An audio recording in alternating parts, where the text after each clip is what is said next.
Hello, everybody, and welcome to the Something Something podcast. My name is Eric Kasloff, and with me, as always, is Larry Sands. Larry, how are you? I am good. I feel like Donna Summer right now because we've survived. I've survived the Yeah, month of October, our Spooktober, which is yes. absolutely amazing. Now, Had a lot of before great guests on. we really did, man, and so many of them from New Jersey, and that always makes me happy. Exactly, I think the exactly. bulk of the guests were from New Jersey. I know. Two weren't. And now for everybody that's getting back with us, this is our first show back. It is our first regular show from Spooktober.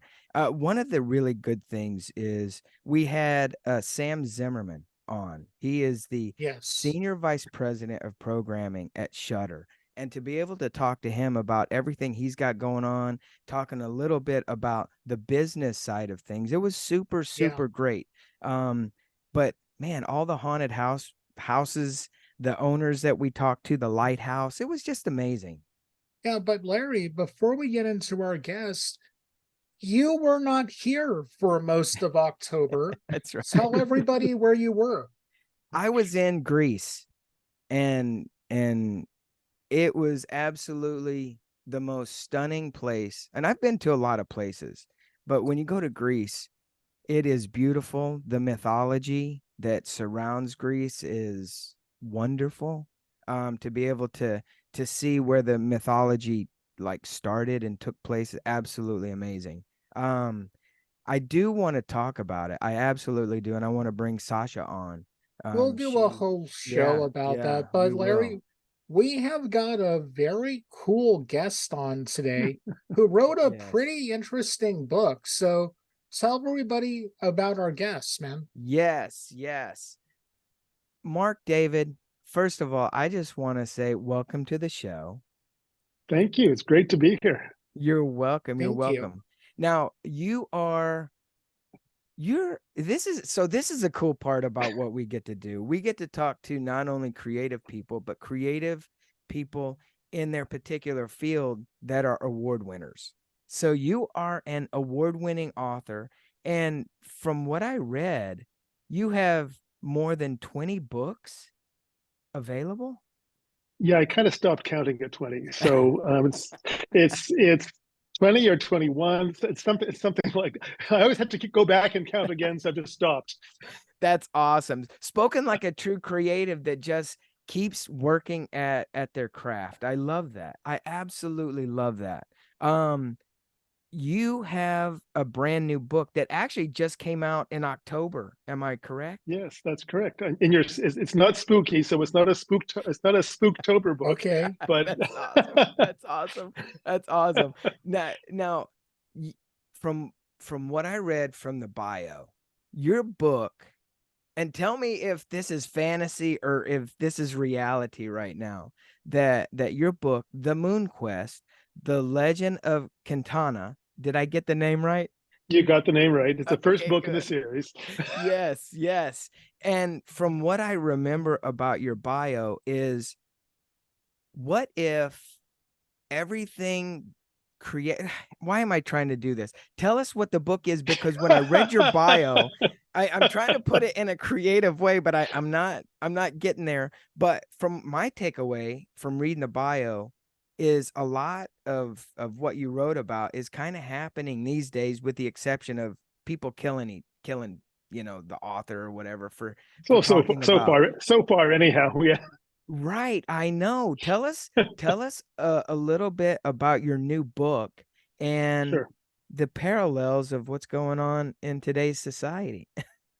Well, and there's a funny story about the parallels, but I'll tell you about the book first. Yes. So, if you can, I'm going to start with four words that maybe the first four words you knew after the first word you knew, and those four words are once upon a time. Ooh, So, they evoke everything. It's like you hear those words and you're in another world, right? yeah, yeah. Well, imagine if just saying those words could get you thrown into jail, Mm, or worse, could get you killed. And that's the situation in Quintana. which is the land the moon quest takes place in. And in Quintana, you're not allowed to dream, you're not allowed to imagine, and you're not allowed to tell stories. And if you're not allowed to tell stories, then there is no once upon a time, right? Right. In Quintana, all you're allowed to do is focus on facts, on official facts. And because there's no imagination, there's no discernment, and there's no wisdom. It's just the facts that are presented to you in this world by the king. He's the guy in charge. And this has been going on in Quintana for a very long time. And the legend has it, and this is going to link up to the title, that the moon was so saddened by the silence in the land that the moon shed tears that extinguished her light. So the moon has not been seen in Quintana for many, many years. And so that's the quest to bring story back to the land and light back to the moon. Wow. You've got me Wow. hooked, you know. Yeah, I'm hooked. Yeah. So in a sense, it's a story about censorship. It's a story about, in a sense, book banning, which of course is what's going on in this, not only in this country, but in this country right now. Yeah. But I'm not going to say it's a funny thing. The peculiar thing about this is that I began writing this book a long time ago in a different country. I'm originally from Canada, so just up the road from New Jersey, you know. Yeah. And and that side I of can Canada smell as the well. Tim Hortons from my front yard. There you go. Have I said out yet? Can you hear my accent? Your Canadian is showing. Right. You know, I've been here a long time, and that out, I can't get it out. So, but I began writing the book actually in Toronto, and then I finished the first two drafts in rural Nova Scotia, totally oblivious to the news and anything. But what's amazing about this story for me, because this is a new edition of the book, partly because of current events. What's amazing but the story for me is that every time someone has read the book, they've said through these years, they've said, "Wow, this is current. You wrote this about now." Wow. And now it's really about now. Wow. But it wasn't intentional. It wasn't conscious. That's crazy to hear, because who would have thought in this day and age that something like what's going on with really the erasing of history, I would think, you know, would be taking place. And what's even more stranger, but, you know, I think after doing this show for a long time and knowing what I know about creative folks, truth really is stranger than fiction.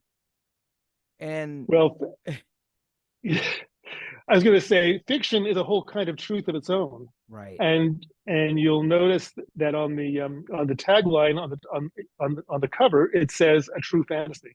Yes. Yes. Yes. And that's kind of my point, because it's not factual, certainly, but it's absolutely true.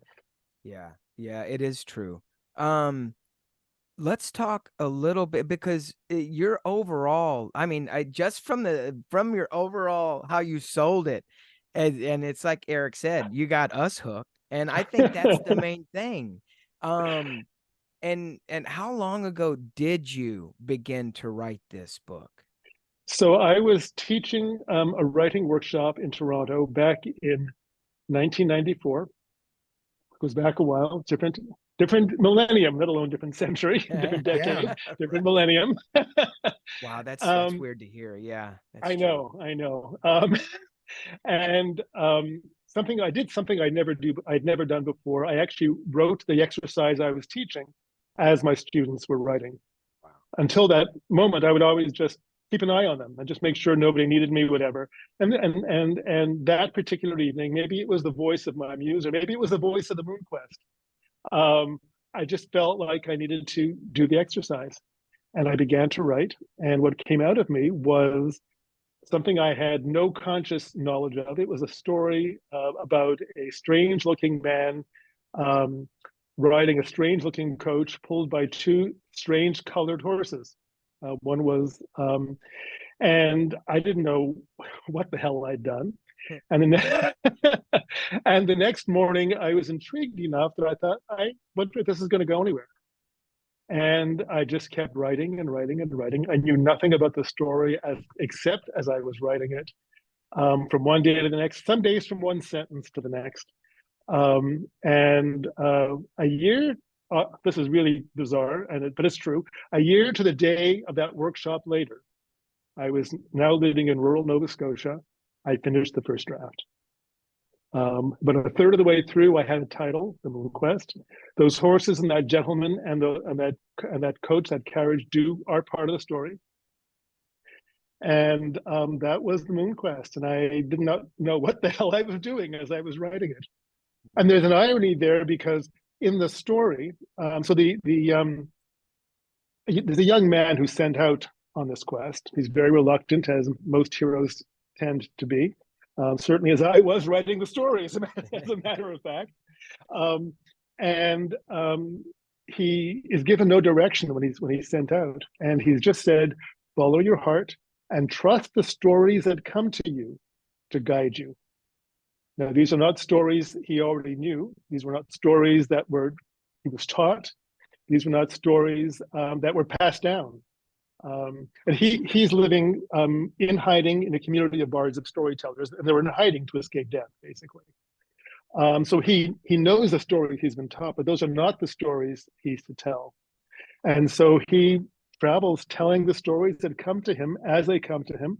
And that's pretty much how I wrote the book. Wow. Wow. It's interesting you said that. You don't know this about us. I'm a filmmaker, heavily on the screenwriting side, and one thing I always tell people is never tell the story you want to be told. Tell the story that wants to be told. And when I adapted that idea into my writing, I started having success within my screenwriting, because I think when you beat a story up, so you force it, nothing could come from that. But when you let the story guide you and let the characters do things you don't want them to, your writing completely changes. Well, in fact, funny you should say that, because I've actually written the book about screenwriting, because I wrote a screenplay adaptation of The Moon Quest. Yeah, I saw the screenplay book that you wrote. I'm interested in it. Yeah, and I had never written a screenplay before. I didn't know, and I knew these things were technical and there were rules and all this stuff. And I went to Borders at the time, and I scoured the screenwriting books looking for one that would work for me the way that I create. I couldn't find anything. And in the end, I just wrote the screenplay pretty much the way I wrote the novel, and ultimately said, you know what? There's a market for people who don't want to write engineered stories, and I'm going to write a book on screenwriting. So that's right. It's called organic screenwriting. See, with me is the thing is, I look at writing overall, especially screenwriting, as 50% creative and 50% engineering. Because when you work within certain genres, now here's my question. I am disciplined in a way that my writing always starts with a paper and pen outline. Then I move to my index card outline, then back to a paper and pen outline, because I noticed you also wrote a book about writer's block. Writer's block, to me, I get headaches and it's painful. I do that to keep myself from writer's block. What is your writing process like? Sure. I have never outlined or plotted anything. And my big secret was when I was in high school. I don't know if they still do this, but when I was in high school, again back in the last millennium, when you submitted an essay, the teacher wanted an outline with the essay. And my strategy then, not knowing what I was doing and not knowing quite how radical I was, I wrote the essay first and then wrote the outline. To match the essay. So I basically have written almost everything the way I just described the Moon Quest to you. I just start and allow the story to carry me along. In all my books for writers, I have 6 now, I think. So it's more than one hand's worth, right? We were talking before about how many books I had. I couldn't count. And I have a technique I call writing on the muse stream, and that comes from my first book for writers, which is called The Voice of the Muse. And it's kind of a free writing technique where you just keep going and don't stop. And you just let the story carry you forward, and you deal with all all the engineering stuff in the revision process. As I was say, a lot of times, Yeah. when you go that route of it, your first draft is in a way your outline, In a sense, yeah, in a sure. It's just a sense. very full. It's a very full outline. Yeah. So Um, what was because for me as a screenwriter, trying to write short stories is a completely different world. Like I know in screenwriting how to put my dialogue, but how many times do I put the word said Tom or anything like that? And also what I love about, novel writing is you have no budget. Your spell check is your budget, but when you're screenwriting, I work mainly in the horror genre. So, mhm. I think I limit myself as much as possible because it forces more creativity, I feel. But with, novel writing, it's what word can I spell or make up? It's a much more freeing, I think. How was it for you going to screenwrite, adapting your own novel? What was that like? Right. Well, it's funny because there is a scene. It's kind of back to back scenes in the Moon Quest that are kind of violent, which I actually wrote very reluctantly and kept looking for ways to take out of the book, uh, because it felt like I didn't want to be seen as a person who wrote that, right? Mm. But in the end, someone actually, a reader, explained to me why it had to be in the book once the book was published. I can tell you that story, but I didn't want those scenes in the movie. I thought, great, I can get them out of the movie. They're too violent. I didn't want an R rating. Um, but so I had to find a way to get those scenes and that essential part of the story into the screenplay, without sparking an R rating. So that was the creative part of that. It was saying, okay, well, I cannot have these scenes as written in the book in the screenplay. It's just not possible. Mm. And so what can I do? And I kind of banged my head against this for a long time, praying I could actually take the scenes out altogether. And in the end, I found a way. So yes, I had to be more creative in that respect to make something that on the page you can do what you want, but on the Yeah. screen you can't. Yeah. Yeah. Quick question before I forget, actually, and then because I want you to tell your story about why, from the reader's perspective, that had to be in the Oh, book, right? sure. But let me ask you this: is I know, okay, I say this all the time on the show. I'm not a heavy reader, but I love, contrary to what Eric thinks, I love watching movies, and I Bring know it that on. apparently Harry Potter was a book. I don't know. Apparently. Apparently. But there's I know there's a lot of people who are avid readers, and they do go and they watch films, right? Of those adapted books. And I understand that when you adapt a book, you can't put everything into a movie, right? And maybe this is why I don't really, or this is my question, is what, when you do an adaptation, how do you decide what to leave in and what to leave out of your book, in terms of, because obviously when people don't read the books, they watch the movie, then they go back and they go, oh, okay, I get it. I don't think there's a problem, as opposed to somebody that first reads the book, then watches the movie, and then they go, but they messed everything up. So so how does that work with you? And then please, by all means, because I think it's highly important to, especially for the creative audience that we have, to understand why it's a little important to also listen to your audience, I think, in a Mhm. way. I don't know. But yes, tell us about the adaptation, how you work that. Sure. So we go back to how I wrote the book, which was I didn't know what the hell I was doing consciously, obviously Mhm. unconsciously. I knew exactly what I was doing. One of the things that I say in my writing workshops and in my writing books is that the story is smarter than I am. which really is saying that my unconscious mind is smarter than I am, right? Yeah. It's the same thing. Yeah. And so when I could not find, not only could I not find books on screenwriting that were helpful to me, I could not find anything on adapting a novel, existing novel, for the Wow. screen. And so I said, okay, what do I do? I thought, well, you know what? I didn't know how to write a novel when I started the Moon Quest either, not consciously. I listened to the story. So in adapting the story for the screen, I wasn't listening to the book, I was listening to the story. Oh, hot dog. What does the story need in order to be complete on the screen, recognizing that not everything can be there? Mm. So for me, writing is a very intuitive process. And so I'm just, again, I'm listening, and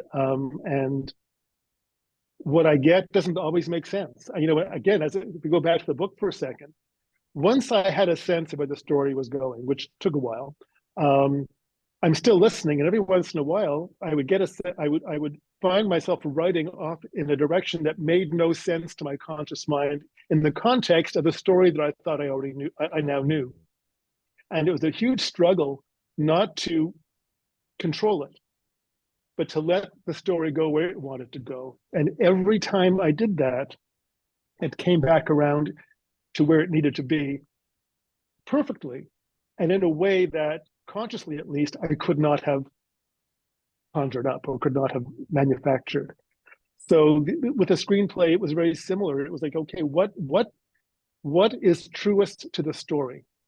Because really the book is one form of the story, the screenplay is one form of the story, but it's the story that's really in charge. And so, you know, it's when I was first asked to teach writing, I thought, I don't know how to do this because I can't tell you what to do.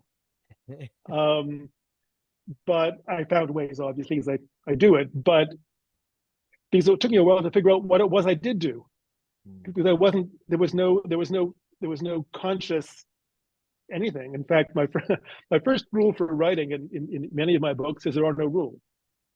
You know, again, and that's kind of tongue in cheek, but it's really about listening to the story. It's about trusting the story. And even I have a book on editing and revision. Even there, I say it's not just about taking a machete and hacking your work to bits, which a lot of editing books talk about. It's really, again, it's still a whole brain process. It's still staying in touch with the story and making sure that the changes you make are really true to that. And that brings me back to the other question you asked me, but the reader who said, you know, you stupid author, this is why it needs to be in the book. So, and again, it'll prove that the story is smarter than I am, which is true. So these scenes are not violent scenes in and of themselves. They're scenes where Toshar, the main character, is told by the companions that he picks up. He has 3 companions he picks up along the way. They tell stories from their lives. One of them tells a story of how his village was rampaged by the king's army. Another one tells a story about a dream of how she was raped by her father. Whether it ever happened or not, we don't know. And they're very reluctant to tell these stories, just as I was very reluctant to write them. And they're more graphic than I felt comfortable with. I don't write horror, so you know. Yeah. And this reader said, you know, this book is about the freedom to tell our stories, to share our stories. Of course, you had to have these people breaking down their reluctance to share their hardest stories with their closest companions. And I went, well, of course. But I couldn't see it. I was just so caught up in my own trip about, I don't want people to think I write this kind of stuff. And really, this was so important to the book. And I could not see it. Yeah. So Very interesting. sorry, Larry. No, go ahead. From what it sounds like with the story of the book, this is a bigger question. It sounds like you're a Tolkien fan from the type of book. Well, So is high fantasy like something you're fond of, or was this a new adventure for you? Well, Tolkien, of course, planned and plotted everything out right down to the language, and that's something that I don't do. However, I read a lot of fantasy in my teens.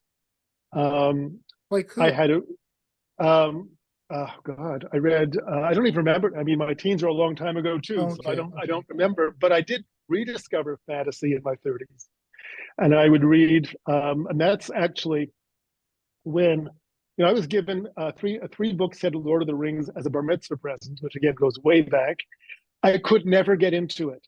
It was just way Really? too dense. And it wasn't Mm. until, again, this is when I was in Nova Scotia. I went on a retreat, and the library had an audio record, a BBC audio recording of the first book. And I listened to that, and I was hooked. And then I went out and bought the books again. But I read Madeleine L'Engle, and she is a favorite person of mine, not only for her fantasies, but for her approach to her approach to writing. And got more names than I can remember, I'm afraid, because this goes back a while. But I don't read fantasy now, partly because I don't want to be influenced by other people's Mm. storytelling and ways of doing it. So I haven't read much fantasy in quite a few years. That's I very just cool. churn it out instead. Yeah, What yeah, age yeah. range or what's your target audience for this book? Is it a young adult crowd or everybody? Because it sounds like young adults and middle grade would eat this book up. But again, I mentioned Madeleine L'Engle a moment ago, and I heard her interviewed many years ago. She did not write A Wrinkle in Time for young adults. She wrote A Wrinkle in Time because it was a book that basically told a story she had to write. It's a quote I love because I feel the same way with the Moon Quest. I didn't have an audience in mind. This was a story that was pushing its way out of me, and all I could Hmm. do was get it onto the page. Now, though, having said that, yes, young adults devour fantasy, and young adults who have read the book love the book. Um, but adults love the book too, and not only fantasy readers, because the adults who are more in tune with current events find this book fascinating for the Yeah, reasons we talked about earlier. yeah. So I've got young adults. I would say anyone from about 13 or 14 up is a good just because of the violence is a Mm. good um, market for that. We just lost Yeah, somebody. yeah. Oh, there All you. right. Yeah, he'll come back. um, He'll come back. um, and adults. I mean, the most gratifying readers for me are the non-fantasy adult readers who are discovering fantasy because of the story. And so I think that what's gratifying for me is the story. Yes, it's very popular with fantasy readers, but it transcends fantasy readers because it's current Yeah, and it's yeah, relevant. yeah. In fact, one of my readers reached out to me and said, "This book is stunningly relevant." I went, "Cool," Mm-hmm. because Mm-hmm. It very you'll much is. you'll like Yeah. to hear that. Yeah, Yeah. Um, yeah, absolutely. I think, I guess this goes back into the creative part. Which by the way, I should mention this because I don't know if you have your book in front of you, but and I didn't mention this in any of our excellent. Would you like to read a little piece sure, of it sure. somewhere in this episode coming up? But from a more creative a question is, do you need to know, and this is Mark David for you and a question for Eric, um do you need to necessarily, and I get what I'm asking, but I want to get your guys's uh response is, do you necessarily need to know the age range of your audience? And Mark David, I think no, I'm gonna let you. Okay, ready? And action. Mark David, go.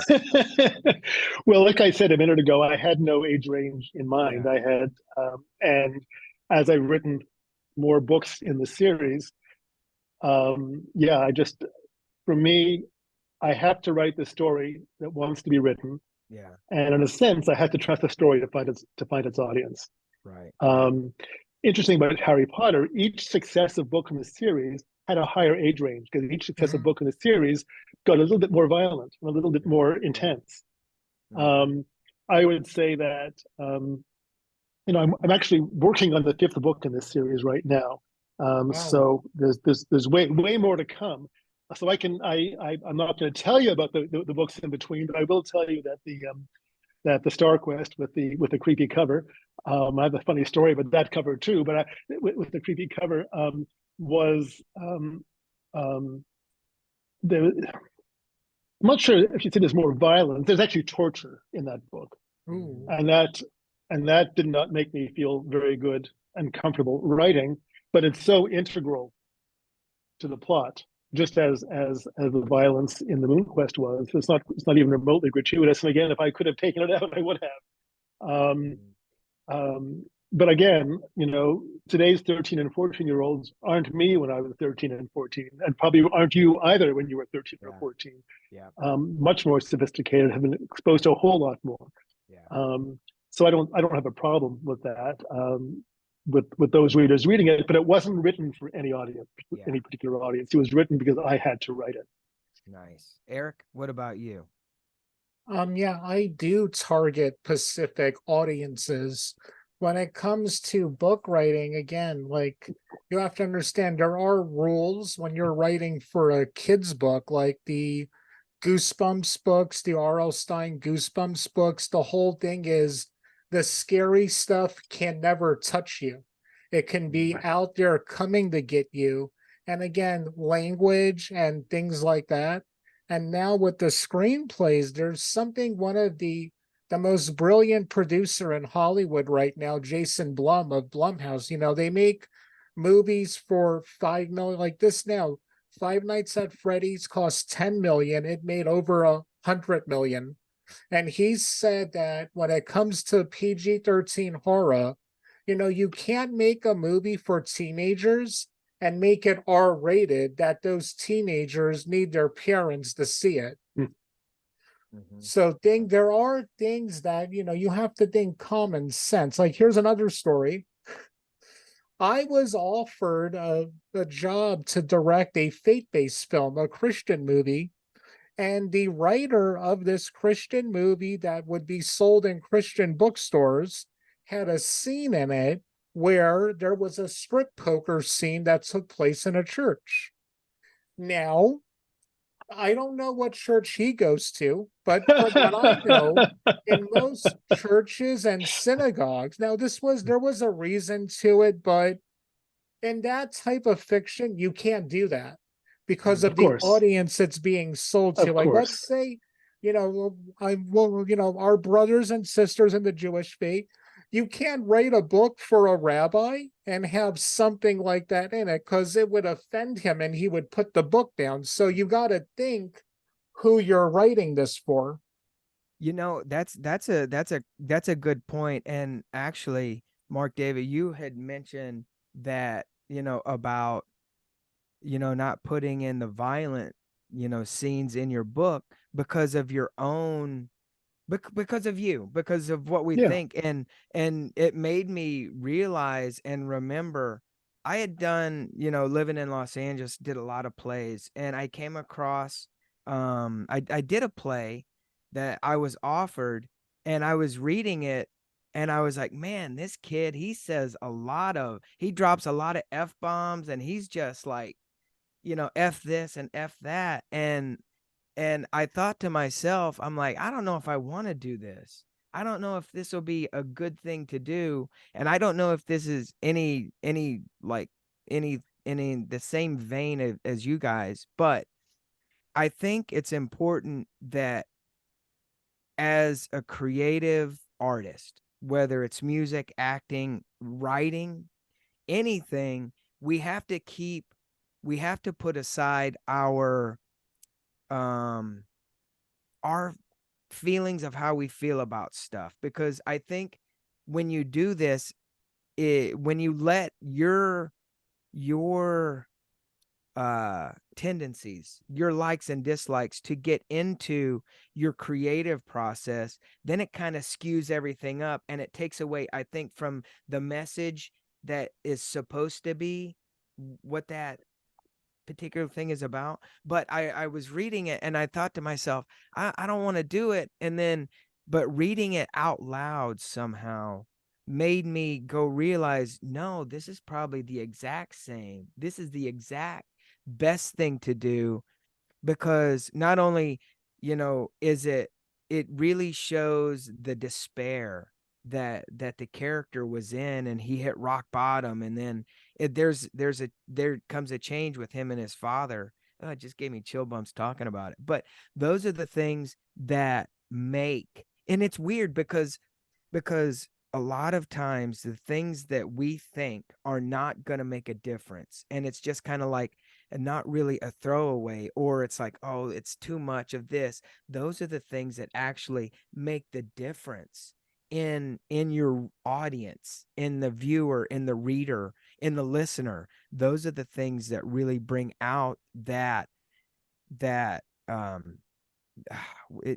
brings out the greatness. And I thought I want to bring that up because I think it's important for people to realize, all the creative people, that yes, you can have an opinion, but you can't put your opinion into what the piece really is about, what it really wants to say. Does that make I sense? think the way you just phrased it is perfect, because that's why I say the story's smarter than I am. It's Yeah, yeah, what does the story want? Not, and I could not bring myself to censor myself as much as I wanted to. yeah. And again, the Moon Quest was almost banned from a Unity bookstore because of those scenes. Oh, I had someone. This was amazing. I had someone who actually wanted to teach a course at Unity based on the book, mm, which was hugely gratifying. And the minister okayed it, and the bookstore manager read those scenes and said, "No way in hell is that in my store." wow. And because she read them out of context, Right. and it was appealed to the minister, who read it in context and overruled the bookstore manager.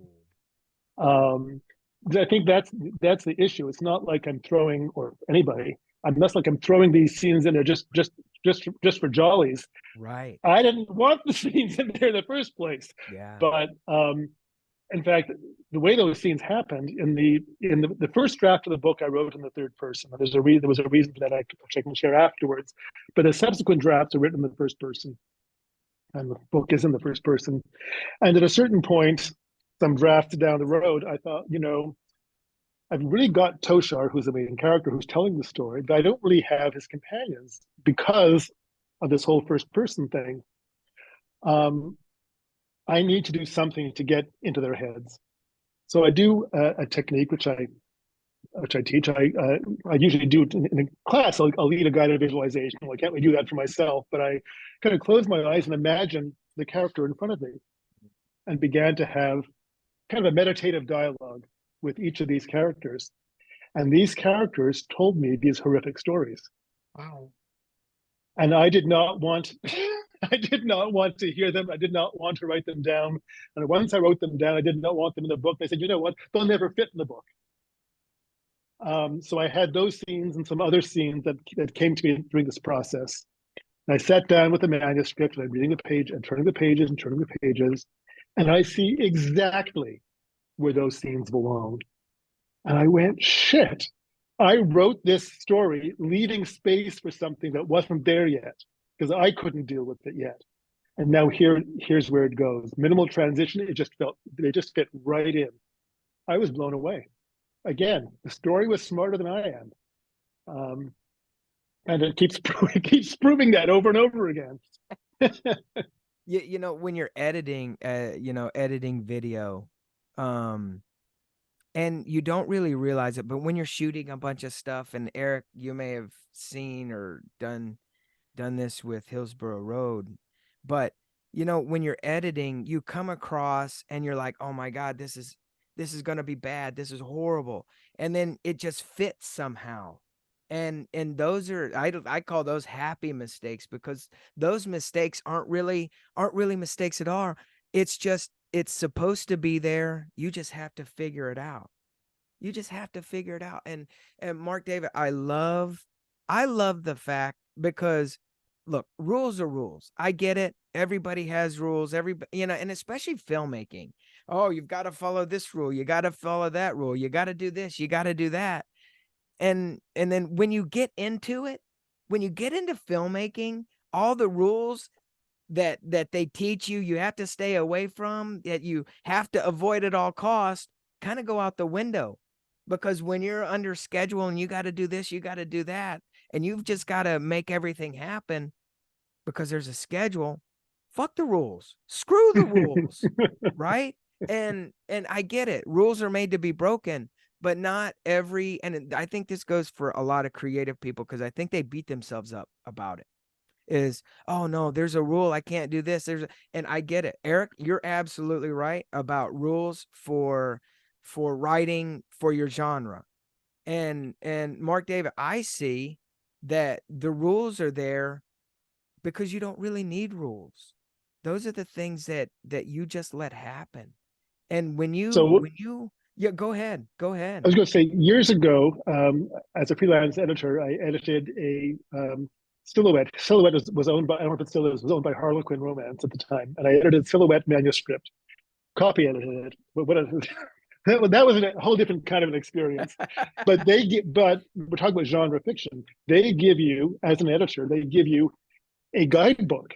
What has to happen by what page? When the first kiss has to happen. Wow. I mean, it's as, and these days, because that was back in the 80s, I'm sure it's a little more graphic, but back then it was pretty tame. And so, yes, for certain kinds of material, there are certain ways you have to present it. But that's not how I write, and that's not what I teach. Yeah. Amen to that. Amen. And as a teacher and going through your website, you have, and this is what I love, because I think you're the type of creative artist that you do, and I mean this in the best way possible. You do what you want to do, and you let the story come to you, and you believe in what you do so much, and you've learned, not from mistakes, but you've learned from doing.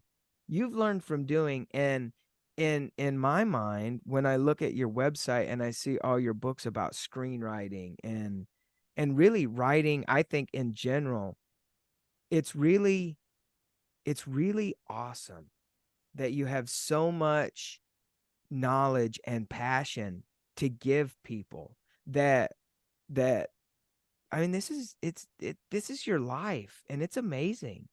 It's Thank you. absolutely amazing. Yeah. Welcome. Thank you. So again, I go back to Toshar, who's told, you can't tell the stories you already know. You can't tell the stories you've been taught. You can only tell the stories that come to you as you tell them, which was exactly how the Moon Quest happened for me and how every other story happened. A lot of writing teachers and writers say, well, I can't start the story until I know what the ending is going to be, so I can write to that ending. And I'm trying to think if I've ever known what the ending was going to be, or if I've ever been right about it. There's the key. So in the Star Quest, which we shouldn't be talking about, but I will anyhow, the ending, I'm sitting in my living room writing the last scene of the first draft, and what comes out is not what I expect. And I was stunned. And kind of like with those scenes in the Moon Quest I mentioned, I thought, well, this is so perfect. I never would have kind of come up with it just by trying to figure it out. But I'm going to have to go back and really fiddle with this book to make this ending work. And I didn't.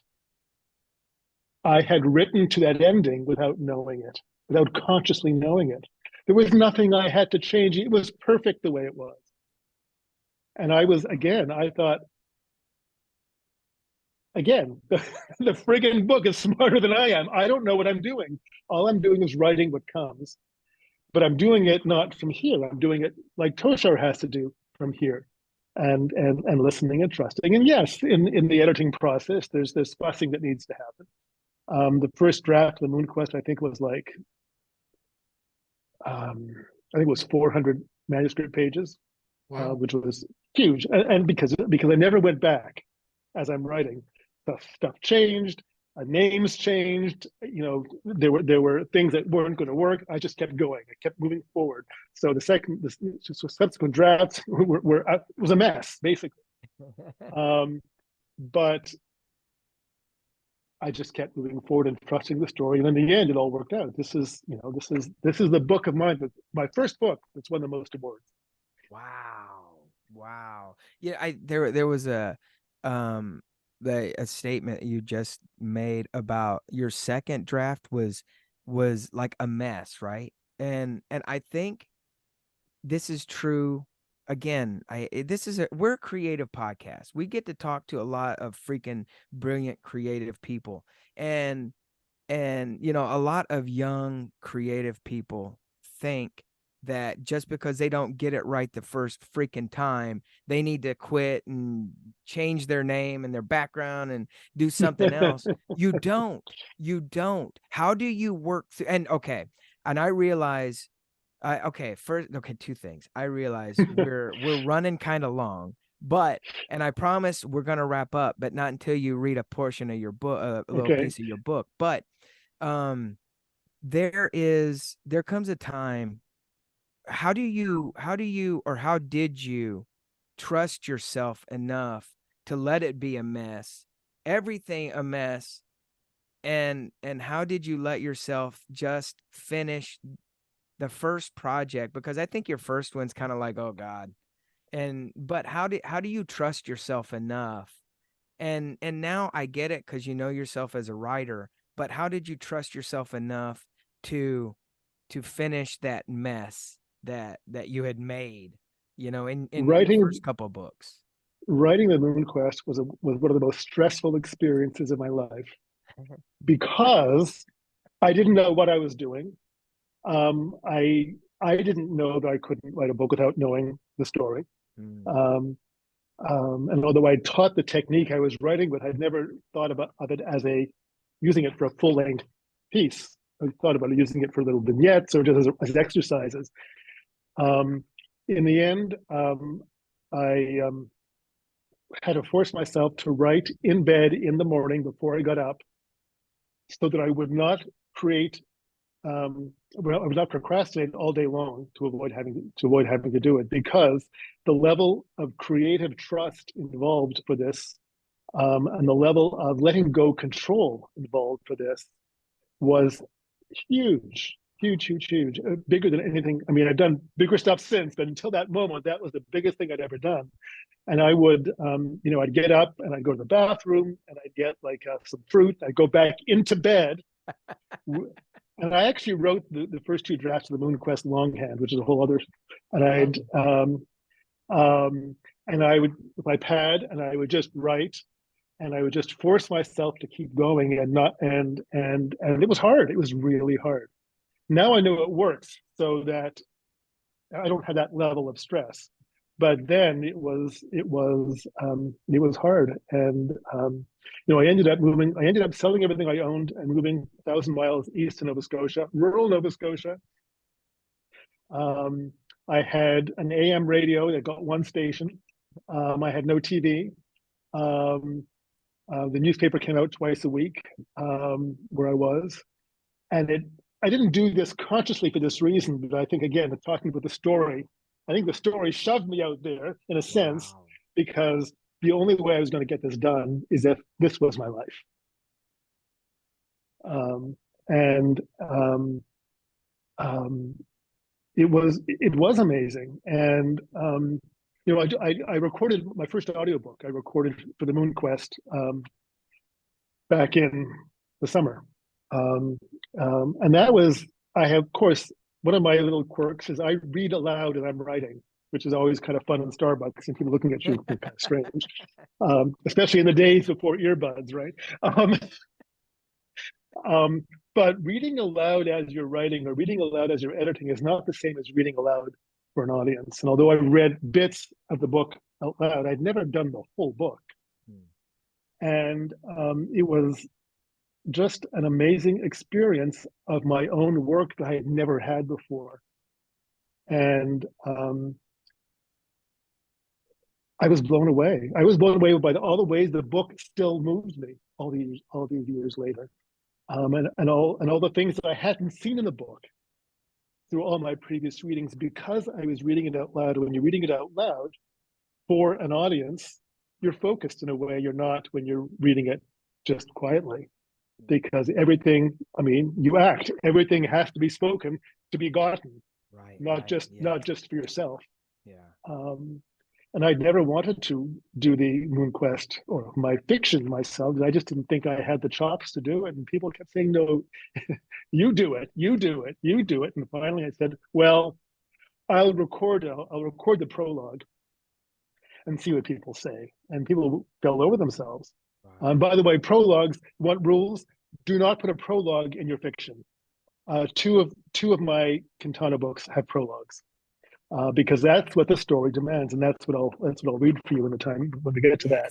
Yes. But it's like that is such a key part of the story, and it has to be there in that way. And fuck the rules. I mean, Right. what in this case, Yeah. the rules didn't matter.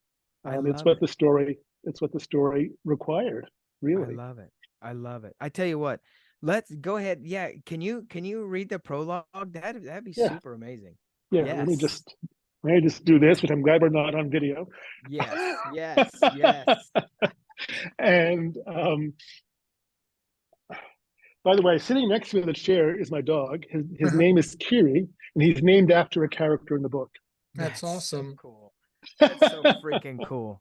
That's Not a main character. He's an important secondary character. man. So I don't have great light here, but we'll do the best we can. So this is the prologue again. This is how the story begins. Non came to me in a dream this night. It was early. I had not been in bed long, and the night was newly dark. It is time, she said, time to fix the moon quest on parchment. I was gladdened to see her after so many seasons, but I was not cheered by the message she bore. I tried to engage her in other discourse, but she was single-minded as only a Tikon dreamwalker can be. It is not for me to boast of my exploits, they argued. Others have sung them. Let them continue. No, she said, and her silver tresses shimmered as she shook her head. It is your story to tell. It is for you to fix it in ink, to set the truth down for all to read.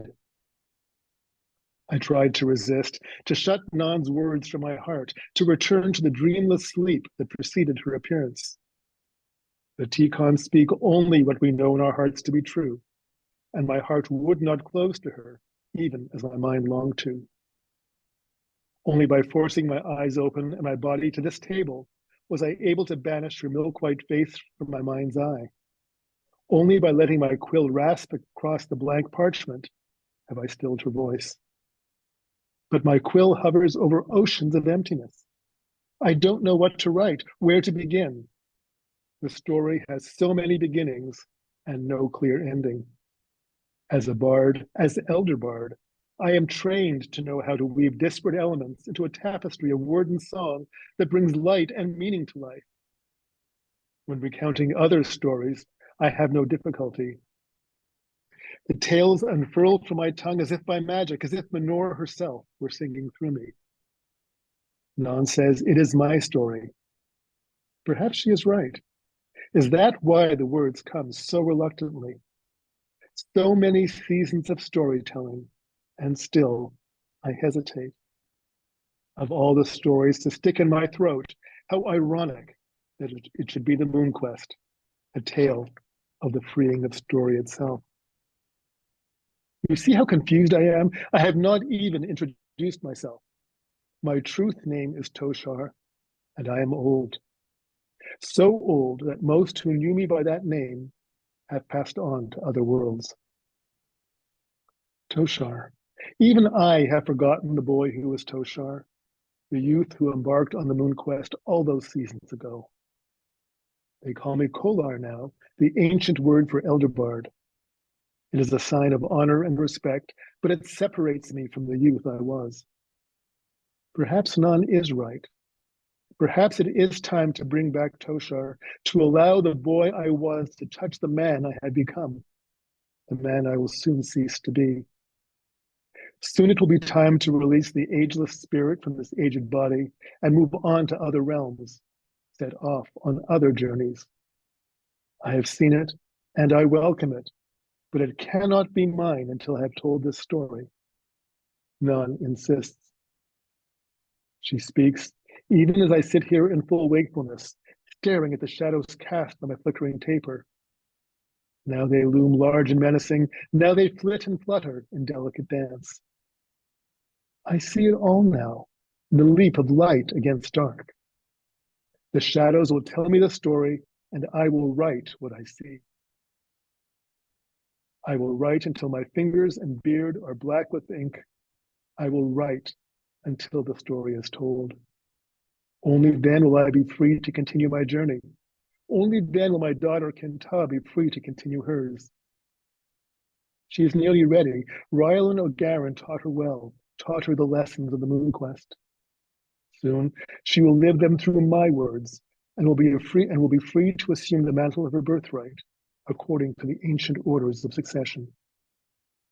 From father to daughter, mother to son, the mantle passes, the balance is done. I was an exception to the law of balance, a law as old as the land itself. But those were exceptional times, the darkest of ages, in a land where once upon a time was a forbidden phrase, in fact, the only legal tender. That was a land I was born into, a land of slaughtered bards, a land dulled and divided by fear. That, that was Quintana, and this is its story and mine, a story that begins once upon a time. Wow. That's amazing. That is fan-flippin-tastic. Amazing. I'm hooked in. Wow. Wow. But you're not allowed to have a prologue, right? It's against the rules. Yeah. Right. Thank God you don't listen to the rules. Mark Thank David, God. you are I can tell you're inspiring. You're very inspiring, and I am Very, very much. I'm so flattered and thankful that you have been on our show. And we'll definitely have you back on soon. I know that. Oh, Happy anytime. This has been fun. absolutely. I tell you, Hey, I've got is 20 books. You can have me back once 20 times. once for each book. Exactly. Where is your book available at Sure. this very moment? At this very moment, you'll find it at all major online booksellers anywhere in the world, in paperback and ebook, and yay, an audiobook. And you Awesome. can narrated by me, and you can also find it on my website, which I is love it. markdavidgerson.com. Okay, so before we started recording, I have to tell you, I was so excited to jump on your website, and I was like, and talking to Eric, I went to your book section, and lo and behold, I was looking, I said, oh, there's Moon Quest. That's the one we're gonna, there's book 1, there's book 2. And I was scrolling down, and lo and behold, what did I see? Staring right back at me, I don't want to put this out there to the world. I don't like snakes. What was staring at me right in my eye was a snake. And that's the cover of the Star Quest. We can call it a serpent if you feel better about it. That's even worse. That doesn't make it better. It's just worse. There was a podcast I used to listen to, and Ricky Rackman's podcast, Larry. Oh yeah, and he did an ad for custom serpents. Oh man, which is basically they crossbreed snakes. No, I stopped listening to the podcast. I can't even see snakes on TV. I get scared and cover my eyes. I can't. Yeah, I can't. Well, I gotta pick my feet up and look around to make Seriously, sure. that's how terrible. So when I buy your book, I'm gonna have to cut the cover off, set it on fire, and then move out of my house. Well, the good news is as far as I remember, there are no snakes in the Moon Quest. Awesome. Okay, good. Okay, So, good. Awesome. Good. and Good. that'll get you so hooked you'll be okay with the snakes in the next book. Exactly.